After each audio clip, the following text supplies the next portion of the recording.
Hey everyone, today I'm going to show you how to track your job application using a job application tracker so that you can stay organized while applying for different jobs. So when you are sending out a lot of applications, it can be hard to remember where you applied, when you applied, and what step comes next. So that is why using a tracker is helpful. It helps everything in one place so you do not have to search through emails, notes, or job websites just to check your progress.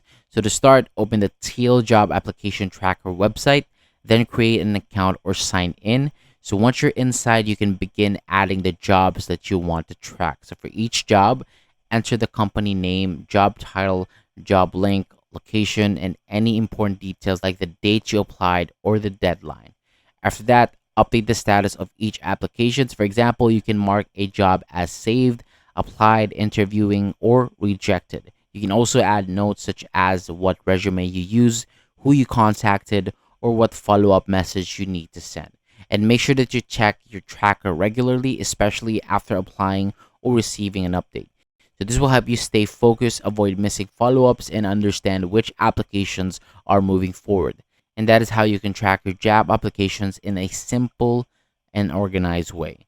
So, thank you so much for watching. For more videos like this, hit the subscribe button below, and I'll see you on the next video.